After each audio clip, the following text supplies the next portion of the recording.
Bom dia. Bom dia. Nós vamos relembrar algumas passagens do Novo Testamento. E nós começamos lembrando uma passagem que se encontra na carta de Paulo aos Hebreus. E Paulo escreve nesta carta: o menor é abençoado pelo maior. Nós compreendemos perfeitamente. Aqui no mundo material, nós sabemos e nós já tivemos a oportunidade de recebermos nossos filhos, nossos netos. E nos lembramos dessa frase, onde o abençoado também significa ensinado, protegido, acompanhado. Os pais, os familiares, os professores, aqueles que têm mais evolução, aqueles que têm mais prestígio, devem auxiliar aqueles que estão começando a caminhada evolutiva na presente encarnação. Algumas vezes, aquele que no momento se encontra em situações melhores do que outros que passam por dificuldade. E eu gostaria de relembrar um personagem bastante conhecido de todos nós. No final do século passado, início deste século, uma música, ela fez muito sucesso, principalmente na Copa do Mundo de Futebol de 2002, Amigos para Sempre. Era uma música cantada por 3 tenores, o Plácido Domingos, o José Carreiras e o Luciano Pavarotti. Luciano Pavarotti era italiano, José Carreiras, espanhol, Plácido Domingos, também espanhol. Uma pequena diferença: o Plácido Domingos era madrilenho, José Carreiras, catalão. E nos lembramos que naquela região sempre houve uma disputa muito grande. A Catalunha sempre querendo se separar do restante da Espanha. Em todos os aspectos daquela comunidade ou daquele país, sempre houve, então, grande rivalidade. Mas nós encontramos aí José Carreiras e Plácido Domingos, nossa, com uma amizade que a gente vê, quando vê os dois juntos, fala: nossa, mas que coisa extraordinária, parecem irmãos. Só que não foi sempre assim, não. Quando José Carreiras iniciou, o Plácido Domingos já era um cantor famoso, e no começo eles tinham grande amizade. Isso foi até o ano mais ou menos de 1984. Mas em 84 eles começaram a se distanciar. Não demorou muito, se tornaram adversários, concorrentes diretos. Eles cantavam praticamente as mesmas músicas. E não demorou muito, se tornaram grandes inimigos. Eles não podiam se encontrar. Quando eles faziam seus contratos, eles especificavam: se o outro também fosse participar daquele espetáculo, ele estaria dispensado, ele não ia participar. Então a inimizade era muito grande. Mas no ano de 1987, José Carreiras ficou doente. Ele começa um tratamento na Espanha, e naquela época os médicos, eles não conseguiam, não sabiam o que tinha o José Carreiras. E ele foi para os Estados Unidos, e nos Estados Unidos ele teve uma triste notícia: ele estava com leucemia. E os médicos já alertaram. Naquela época, a leucemia era um tratamento muito caro, só feito lá nos Estados Unidos. E a possibilidade de cura também não era assim tão elevada. E José Carreiras começa a fazer um tratamento nos Estados Unidos. Viajava constantemente, ficava internado em hospitais lá nos Estados Unidos, médico nos Estados Unidos. Ele não podia trabalhar. Então aquele dinheiro que ele já tinha amealhado, ele começou a se tornar mais escasso. Depois de um tempo até bastante longo, viajando constantemente, fazendo todo aquele tratamento, a sua fortuna já estava quase a zero. Foi aí que ele soube que existia em Madrid uma fundação que tratava principalmente da leucemia. E ele procurou essa fundação, se chamava Fundação Formosa de Madrid. E essa fundação, ela passou a auxiliar José Carreiras, pagar o tratamento, pagar as suas viagens, pagar o seu internamento em hospitais, comprar medicamento, ou seja, dar todo o amparo necessário. E José Carreiras, depois de um tempo bastante longo, ele acabou vencendo a doença e voltou novamente aos seus espetáculos, voltou a ganhar dinheiro. E quando ele voltou a ganhar dinheiro, ele falou, poxa, agora eu tenho que ajudar aquela fundação. Aquela fundação realmente foi ponto principal na minha recuperação. Nada mais justo que agora que eu tenho condições, eu faça alguma coisa por essa fundação. Então ele procurou reunir informações a respeito da fundação. Bem, o que foi que ele descobriu? Primeiro, aquela fundação, ela tinha sido fundada por Plácido Domingos. Presidente daquela fundação, Plácido Domingos. Aquela fundação foi fundada exatamente quando ele estava doente. O grande beneficiado por aquela fundação, só ele, José Carreiras. Ou seja, ele chegou à conclusão de que aquela fundação tinha sido criada para lhe beneficiar. E agora ele falou, puxa vida, e agora o que eu faço? Bem, certo dia, Plácido Domingos estava em Madrid, participando de um espetáculo. Ele estava cantando, e quando ele vê José Carreiras, surge no palco, ele para de cantar. José Carreiras se ajoelha aos seus pés e lhe pede perdão. Plácido Domingos só se aproximou, levantou, abraçou José Carreiras, e foi realmente a partir daí que eles se tornaram amigos para sempre. E certo dia perguntaram a Plácido Domingos o porquê dele ter criado aquela fundação. José Carreiras, na época, era seu inimigo, mas mais do que isso, era o grande concorrente que ele tinha. E o Plácido Domingos simplesmente responde que uma voz como aquela não poderia se perder. E nós, é uma história que quando a gente lê, ou quando a gente ouve alguém dizer, realmente nos mostra que o nosso mundo tem jeito sim. Existem muitas criaturas que realmente não se preocupam com o próximo. Mas existem muitas outras que realmente se preocupam e sempre que possível fazem alguma coisa pelo próximo. Mas no Evangelho de Mateus nós encontramos uma parábola chamada Parábola dos Talentos. Eu não vou contar a parábola não, porque ela é muito longa. Mas essa parábola nos mostra principalmente necessidade de nós cumprirmos com a nossa programação reencarnatória. Nessa parábola nós vamos encontrar 3 personagens. Um deles completa a sua programação reencarnatória. Um segundo também completa a programação reencarnatória. E um terceiro que não faz coisa nenhuma. Ou seja, não cumpre a sua programação reencarnatória. Na parábola, esse terceiro, ele recebeu um talento, ou é uma moeda muito grande de ouro, mas ele simplesmente recebeu a moeda e quando terminou o seu tempo, ele devolveu a moeda. A sua evolução, o seu aprendizado foi exatamente 0. E quando ele devolve a moeda, ele diz assim, eu tive medo, eu fiquei com medo, então eu escondi a sua moeda na terra. Fiz um buraco, botei a moeda dentro e agora eu devolvo o seu talento. Bem, aquele servo invigilante, aquele servo negligente, ele recebeu todas as condições de executar a sua programação reencarnatória e ficou com medo. Vou dar uma perguntinha para vocês. Vocês têm medo? É.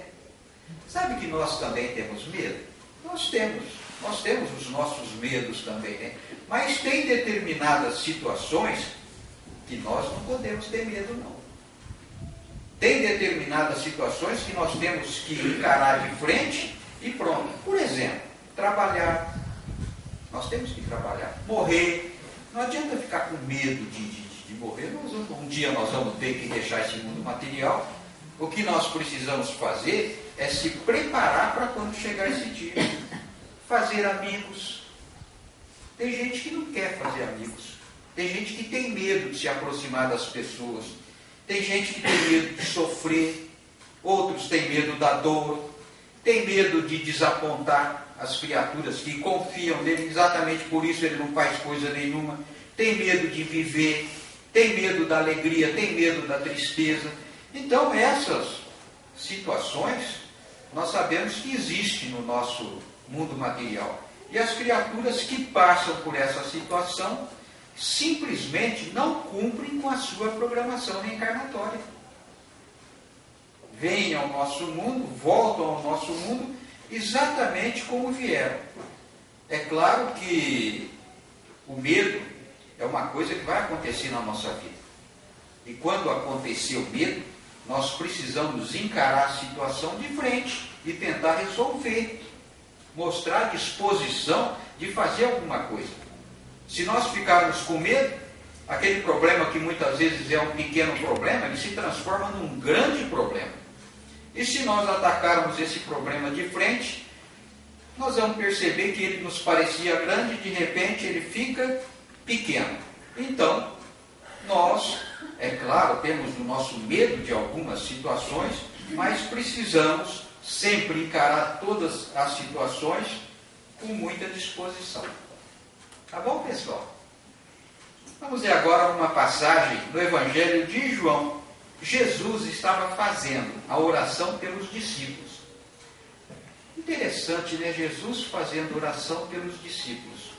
Jesus continua fazendo oração pelos discípulos. O que aconteceu é que os discípulos daquela época eram outros. Hoje, os discípulos somos todos nós. E vamos ver o que é que João diz que Jesus pedia a Deus. Então, Jesus pedindo a Deus pelos discípulos. Ele diz assim: não peço para que os tires do mundo, mas para que os livres do mal. Puxa vida, Jesus está pedindo a Deus que não é para tirar seus discípulos do mundo. É para deixar eles aqui no nosso mundo. Agora, tirar do mundo, nós ficamos imaginando, puxa, seria tirar a pessoa do mundo material, levar para o espiritual? É claro que não, né? Nós precisamos do mundo material. Seria então colocar essas pessoas num local onde elas pudessem viver longe das dificuldades do nosso mundo? Também não. Nós precisamos das dificuldades do mundo. Nós estamos aqui exatamente para isso, para conviver com criaturas as mais diferentes possíveis e aprender com essas criaturas.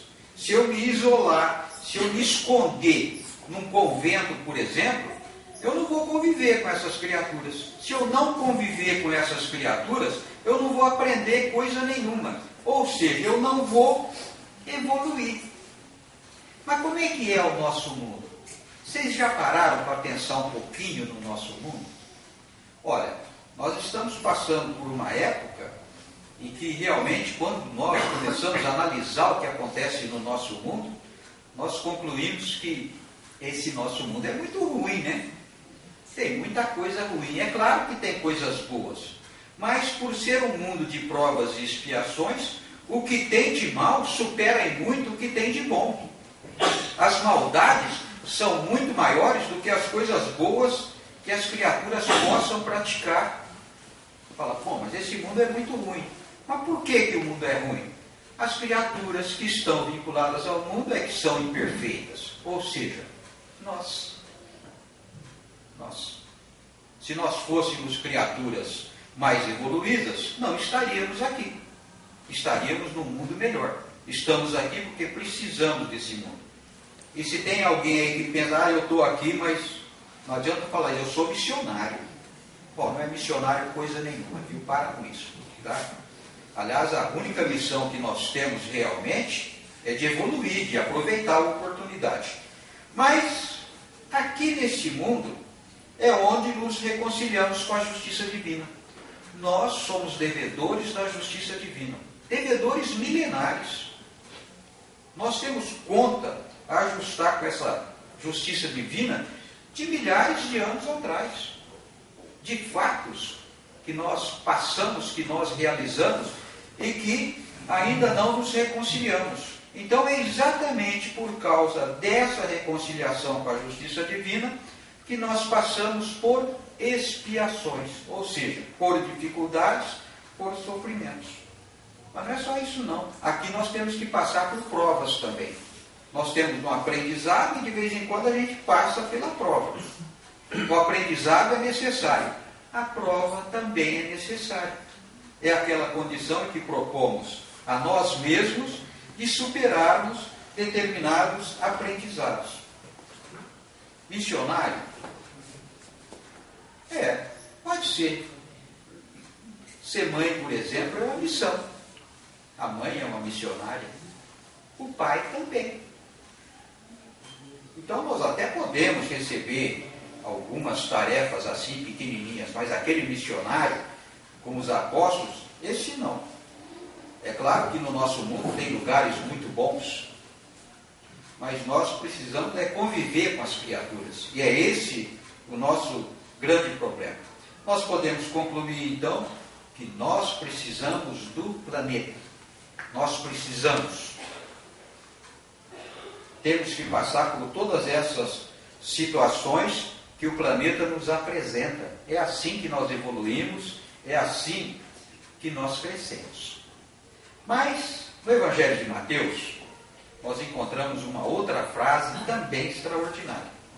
Jesus, ele diz assim: orai para que a vossa fuga não aconteça no inverno, nem no sábado. Interessante essa passagem, né?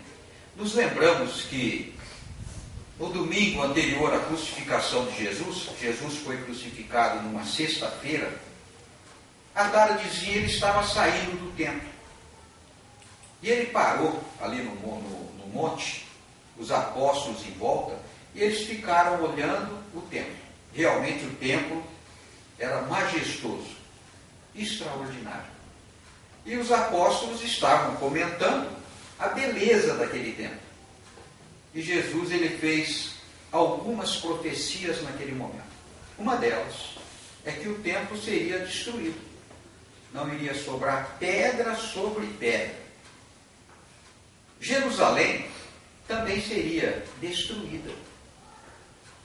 E que os cristãos, quando isso começasse a ocorrer, eles deveriam deixar Jerusalém, abandonar Jerusalém. E aí ele recomenda: e orai para que a vossa fuga não aconteça no inverno, nem no sábado.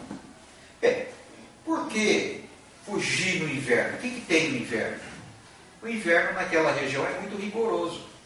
E essa fuga, quando necessária, ia acontecer numa hora em que ninguém estava esperando. Não ia ter um planejamento, não ia ter nada. As criaturas de repente iam pegar os seus poucos pertences e ir embora. O sábado também era um problema muito sério. Algumas daquelas cidades possuíam muralhas. No sábado essas muralhas ficavam fechadas. Ninguém entra, ninguém sai. Era o dia sagrado do judeu. Ninguém compra nada, ninguém vende coisa nenhuma. Então seria um dia muito difícil para efetuar uma fuga. Mas essa profecia de Jesus, será que ela aconteceu mesmo? Nos lembramos que Jesus fez essa profecia no ano 33. No ano 66, começou um grande problema em Jerusalém.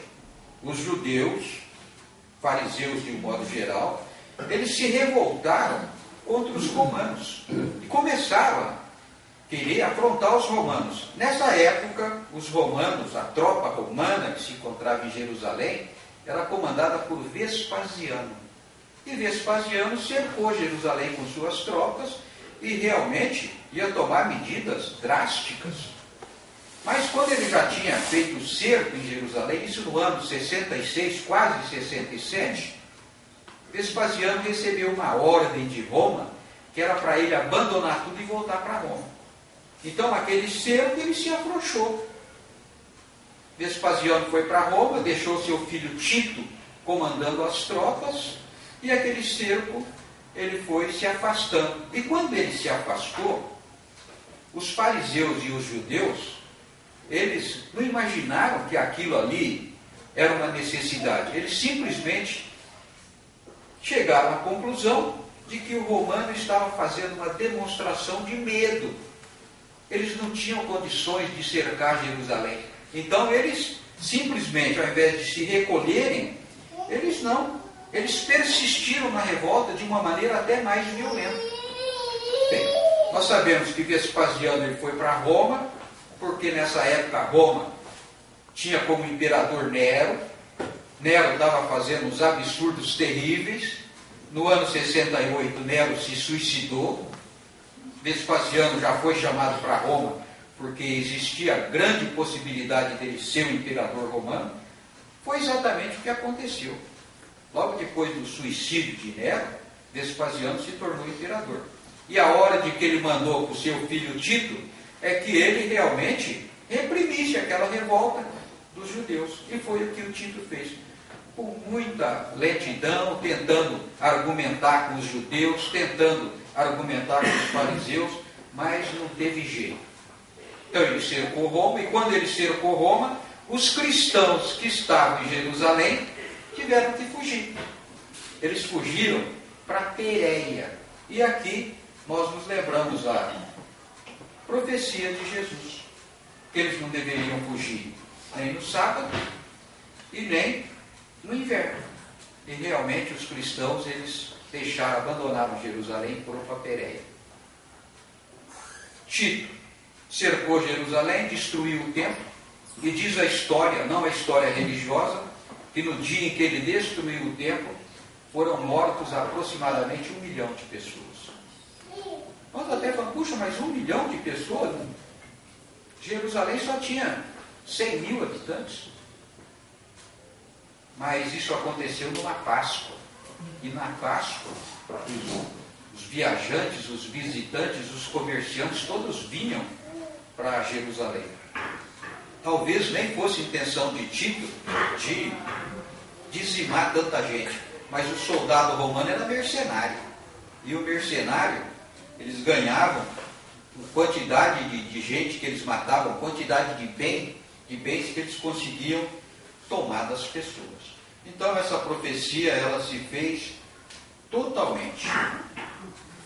Mas, certo dia, Jesus estava lá na Galileia e ele resolveu ir para Jerusalém.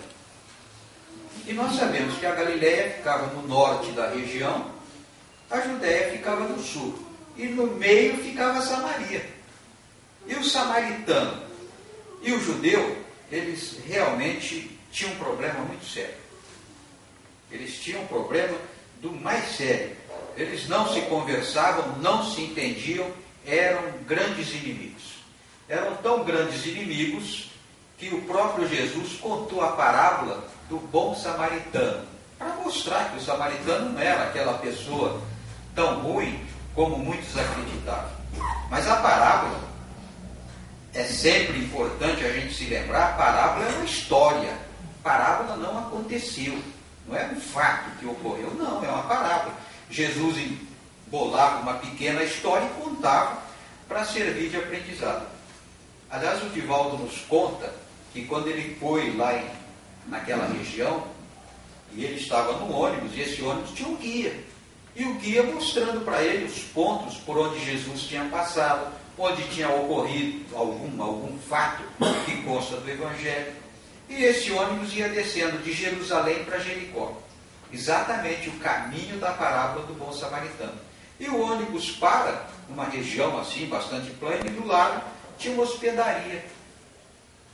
E o guia falou, está vendo essa hospedaria? Essa aqui é a hospedaria da parábola do bom samaritano. Foi aqui que o samaritano acolheu aquela pessoa que ele colheu no caminho. E o Divaldo ficou olhando e falou, puxa, conservada essa hospedaria aí, imóvel, já tem 2000 anos. E ficou até imaginando, né? Falou, puxa, como é que será? Pegou, trouxe o doente para a hospedaria.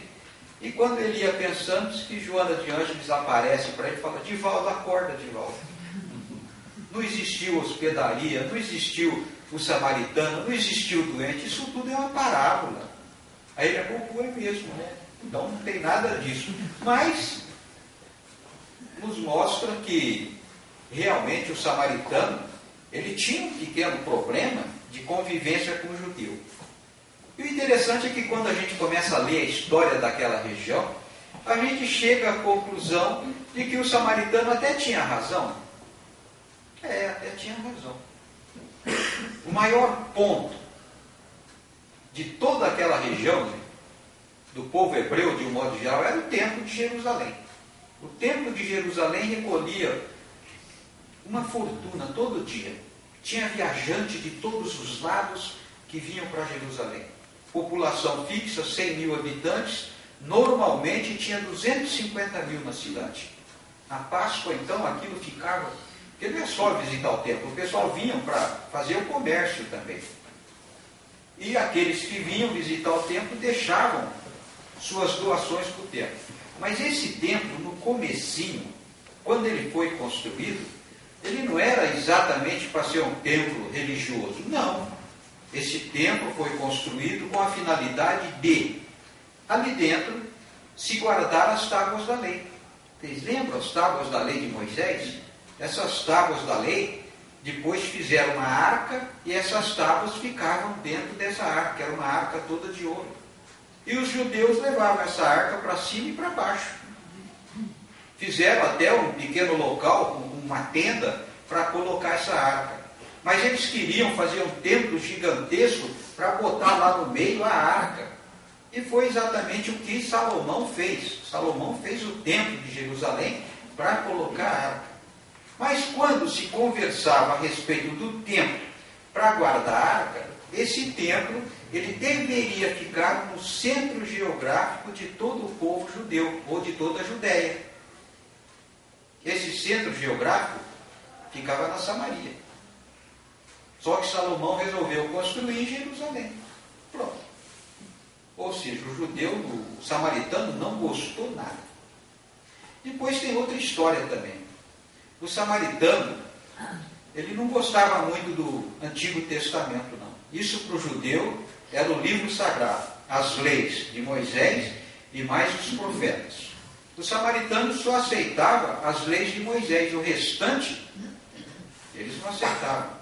Eles falavam que aquilo ali era simplesmente a história do povo judeu. Não contava a história do samaritano. Exatamente por isso eles só aceitavam os primeiros 5 livros. E aí o judeu chamava o samaritano de herege. Falou, mas você é um herege, você não aceita o livro sagrado? E tem uma outra passagem também. Quando a Assíria, no ano 732, ela resolveu atacar toda aquela região, e os assírios eram soldados terríveis, eles começaram lá de baixo, do sul para o norte. E quando eles chegaram na Judéia, o judeu fez um acordo com o assírio. Você passa por aqui, a gente dá um dinheirinho para vocês, né? Uma propina para vocês, e vocês passam pela Judéia. Não nos causam nenhum mal. Depois que vocês passarem pela Judéia, vocês fazem o que vocês quiserem. Só que depois da Judéia vinha a Samaria. O samaritano passou pela Judéia, quando chegou na Samaria, destruiu a Samaria. Levou homens, mulheres e crianças na condição de refém. E o samaritano sempre culpava o judeu por essa situação. Mas Jesus então saiu de Jerusalém, saiu lá de Cafarnaum e ia para Jerusalém. Para sair de Cafarnaum e ir para Jerusalém, tinha que passar pela Samaria. Muita gente desviava, saía pelo outro lado do Rio Jordão só para não passar pela Samaria. Ou seja, andava 1-2 dias a mais para não passar pela Samaria. Mas Jesus não fez isso. Jesus simplesmente desceu, e essa viagem de Cafarnaum até Jerusalém era 3-4 dias andando. E certo dia, já era de noite, eles estavam na Samaria e precisavam de um local para repousar, para descansar, para fazer sua refeição. Então, eles chegaram numa pequena aldeia e foram pedir ajuda, comprar ajuda. E quando eles chegaram nessa aldeia, eles não foram recebidos. Jesus não foi recebido. Por que Jesus e os apóstolos não foram recebidos? Simplesmente nós encontramos em Lucas. Mas não o receberam porque o seu aspecto era de quem ia para Jerusalém. Eles chegaram lá, viram Jesus. Ah, não. Aqui vocês não vão, aqui nós não vamos fazer nada por vocês. Então, nos lembramos que muitas vezes as pessoas julgam pela aparência. Julgam pela roupa. Ah, está bem limpinho, bem arrumadinho, então deve ser gente boa. Ah, não está bem arrumado, deve ser bandido. Foi exatamente isso que fizeram. Nos lembramos que muitas vezes nos equivocamos de maneira muito grande. A aparência não quer dizer nada. Aí eu vou contar uma historinha para vocês. Não é uma história, é um fato real. Isso aconteceu mais ou menos em 1980 ou 1880. 1880. Nessa época, lá nos Estados Unidos, a Califórnia ainda não era esse estado rico que é hoje. Nem era uma região tão desenvolvida como é hoje. Mas, ali na estação ferroviária da cidade de Boston, desembarca um casal. Idade média devia ter uns 45 anos cada um. Eles estavam vindo da Califórnia. Naquela época, o californiano, ele era uma pessoa assim, nós podemos dizer, muito simples, se trajavam de maneira bastante simples, mas quando eles vinham para a costa leste, eles eram os caipiras. Ah, caipirão aí, ó, está vindo lá da Califórnia. E eles desceram na cidade de Boston e foram direto para a Universidade de Harvard. Naquela época era a universidade número 1 do mundo. Eles foram. Quando chegaram em Harvard, entraram na faculdade, foram para a secretaria. E quando chegaram na secretaria, a secretária vem, nós queremos falar com o diretor. Aí a secretária dá uma olhada, o que será que esses caipira quer falar com o diretor? Vocês têm hora marcada? Não, não temos. Ah, então não vai. Então não pode. O diretor não tem tempo para atender você. Não, mas nós viemos de longe, nós viemos lá da Califórnia. Uma viagem de trem longa, cansativa. Nós precisamos falar com o diretor. Olha, vocês ficam esperando que eu vou ver o que é possível. E ela já pensou, vou deixar esse pessoal aí que eles acabam desistindo e ir embora. Mas eles não desistiram, não. Eles ficaram ali, ficaram quase um dia ali esperando. E o diretor saiu, foi lá, almoçou, voltou. E os dois, o casal estava ali sentadinho. Aí o diretor falou para quando faltam uns 10 minutos para acabar o expediente, você põe os dois aqui para dentro. E quando estava para terminar o expediente, o diretor vai atender vocês. E os dois entraram. Aí o diretor nem cumprimentou ninguém, simplesmente já perguntou, o que é que vocês querem? Queria falar comigo? Vocês querem o quê? Aí aquela senhora, que se chamava Jane, ela olha para o diretor e fala, não, é que o meu filho ele estudou aqui nessa universidade, mas ele morreu. Ele teve tifo e acabou morrendo. Mas ele sempre dizia que a melhor fase da vida dele foi quando ele estudou aqui na universidade. Ele adorava essa universidade. E agora nós queremos fazer uma homenagem ao nosso filho. Aí o diretor, mas peraí, vocês querem fazer uma homenagem para o filho e vem aqui na universidade fazer essa homenagem? No mínimo vocês estão querendo fazer uma plaquinha e botar uma plaquinha e algum. Não, aqui não. Aqui não é lugar de fazer homenagem, coisa nenhuma. Vocês vão fazer onde vocês quiserem. Se eu for atender todo mundo que quer fazer homenagem, isso aqui vira um cemitério. E foi assim, bem grosseiro. Aí a mãe, a Jane, novamente, falou, não, nós não queríamos fazer uma plaquinha, não. Nós queríamos construir um prédio. Nós sabemos que faculdade, universidade, está sempre precisando de um prédio. Então nós nós queremos construir um prédio. Aí ele olha para ela assim, a senhora sabe quanto custa um prédio? Não, não sei. Custa 7 milhões e meio de dólares. E simplesmente encerrou a conversa. Aquele casal, muito chateado, foram embora. Pegaram o trem de volta. E quando eles estão ali no trem, eles vão conversando. Puxa vida, mas 7 milhões e meio nem é uma quantia tão grande assim, né?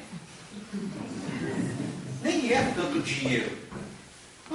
Nós só queríamos construir um prédio e botar o nome do nosso filho nesse prédio. Só isso. Puxa, mas que coisa difícil. Aí o velho falou, e por que nós não construímos uma universidade então? Eu falei, pô, boa ideia. Construir a Universidade de Stanford, hoje é a universidade número 1 do mundo, na cidade de Palo Alto, na Califórnia. No prazo de 5 anos, eles conseguiram construir essa universidade.